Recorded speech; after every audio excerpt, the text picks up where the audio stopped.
हमसे लोग यही बहस करते हैं, हम आपकी बात क्यों सुने? मत सुनिए। किसने कहा आपको सुनने के लिए? माता पिता का बात सुनने के लिए हम जन्म लिए हैं। ये सब पगला गए हैं, बिना मतलब के घूम रहे हैं गुरु के पीछे। गुरु फुरु कुछ नहीं होता, सबसे बड़े माता पिता होते हैं। कब किस गुरु ने कहा कि माता पिता नहीं होते? किस संत ने कहा कि माता पिता की इज्जत मत करो? किस संत ने कहा कि अपने माता और पिता, जननी और जनक से प्रेम मत करो? पर ये कैप्चर क्यों कर रहे हो? लाद क्यों रहे हो? मैं माता पिता से एक चीज पूछूं, आपकी दूसरी तीसरी पीढ़ी है, अपने बेटे को क्या दिया है? बताओ।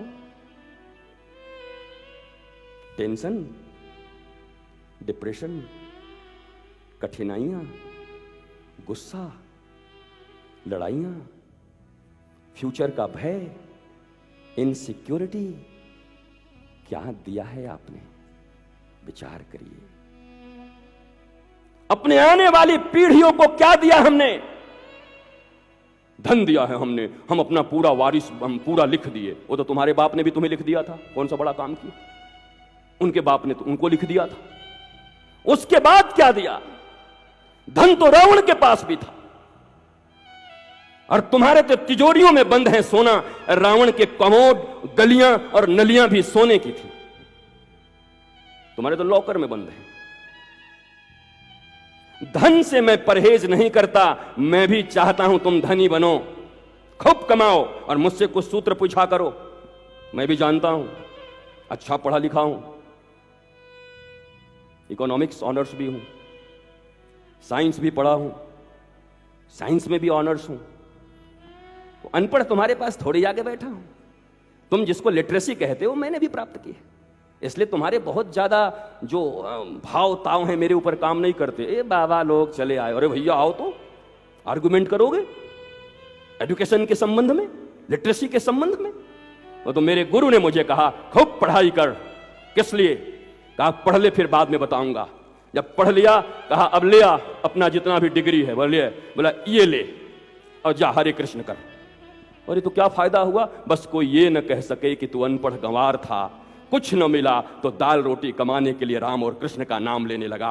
तू भी कमा सकता था, श्रेष्ठ था, पर तू दुनिया में सबसे श्रेष्ठ राम और कृष्ण को मानता है, इसलिए तो उनका नाम प्रचार करने जा रहा है। और मैं भी यही कहता हूं, पढ़ो, योग्य बनो, एलिजिबल बनो, लेकिन टेंशन कमाने के लिए नहीं, डिप्रेशन के लिए नहीं, प्रेम के लिए, आनंद के लिए, शांति के लिए, मस्ती के लिए। अगर ये चली गई तो बड़े से बड़े पद पे जाके करोगे भी क्या? और मैं तो, मुझे लोग कहते हैं आप राजनेताओं के इतने संपर्क में क्यों रहते हैं? और हमें प्रेम है उनसे, उन्हें हमसे प्रेम है। किसी भी अवस्था में आकर के उनके जीवन में कोई डिप्रेशन ना हो, कोई टेंशन ना हो, वरना चाहत की कोई कमी है। पहले टिकट की चाहत थी, 100 लोग थे, और जब आते तो कहते गुरुजी कुछ नहीं चाहिए, हमके क्या चाहिए? केवल एक बार टिकट आपकी कृपा से मिल जाए, जीवन भर मुझे दोबारा आपसे कुछ नहीं मांगना। बहुत अच्छी बात, टिकट मिल गई। अब अपने लोग विरोध कर रहे हैं, गुरुजी एक बार जीत जाते, बस ऐसा आशीर्वाद। ठाकुर जी करें, जीत गए, अब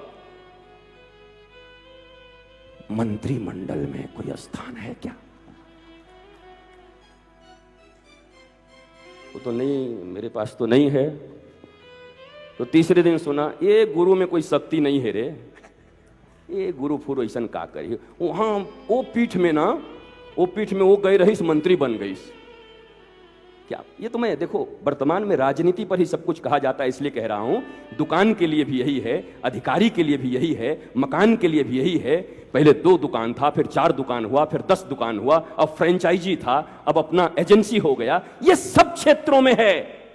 सभी बस इसी के लिए धर्म को साधन समझते हैं। मैं यही बताने आया हूं, अरे राम और कृष्ण ऑटो और रिक्शा नहीं है जिन पे चढ़ के कहीं जाना है, बल्कि किसी और चीज पे चढ़ के राम और कृष्ण तक जाना है। ये दुनिया ऑटो रिक्शा है और पहुंचना कृष्ण के द्वार में है। हमने उल्टा कर दिया, कृष्ण को ऑटो रिक्शा बना दिया और पहुंचना धन के द्वार पर है। इसीलिए तुम्हारे जीवन में अशांति है, तुम्हारे जीवन में डिप्रेशन है, टेंशन है। तुमने आनंद कंद भगवान को छोड़ दिया।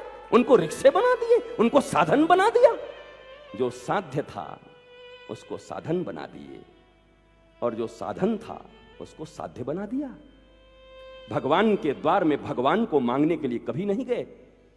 भगवान के द्वार में और गुरु के द्वार में और पंडितों के द्वार में और मौलवियों के द्वार में और गुरुद्वारों में जब जब गए तो केवल पावर, प्रतिष्ठा, मनी मांगने के लिए गए। क्या कभी कोई आया और आकर के गुरुदेव के चरणारविंद में गिर करके ये बोला कि मुझे कुछ नहीं चाहिए, धन भी है, यौवन भी है, तन भी है, मन भी है, लेकिन मुझे अब मनमोहन चाहिए, हे गुरुदेव एक बार मनमोहन दिला दो?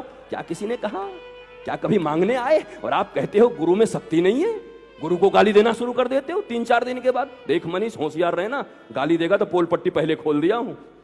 हाँ, मुझसे जो जो जुड़े हैं पहले पोल खोल देता हूं, बाद में वो गाली भी देगा तो बोला गुरुजी तो पहले ही बोले थे। हम अपना सिक्योरिटी लेके चलते हैं पूरा, मैं सिक्योर हूं, मुझे कुछ नहीं कह सकते, क्योंकि मैं चाहता हूं कि तुम्हारे भीतर श्री कृष्ण आए। नंद को आनंद भयो, जय कन्हैया लाल की। एक बार वो परमानंद आनंद अगर हृदय में आ गया तो मैं सत्य कहता हूं, सूर्य की तरफ पीठ करके जो लोग अपनी परछाई को पकड़ना चाहते हैं वो कभी परछाई पकड़ नहीं पाते। 2 कदम आगे परछाई चलती है, पर जैसे ही सूर्य की तरफ वो मुड़ता है वैसे ही जिस परछाई के पीछे वो भागता था अब वही परछाई उसके पीछे पीछे भागती है। सूर्य ईश्वर और गुरु के प्रतीक हैं, परछाई यश, मान और अर्थ का प्रतीक है, संसार का प्रतीक है। जिसने संसार के लिए भगवान से और गुरु से मुख मोड़ लिया, ना तो उसे भगवान मिलता है ना संसार मिलता है। पर जिसने भगवान और गुरु की तरफ मुख कर लिया, अब संसार उसके पीछे पीछे चलता है। You are not loser, now you are chooser. अब तुम्हें जो लेना है वो लो, क्योंकि ये परछाई और जगत तुम्हारे पीछे पीछे।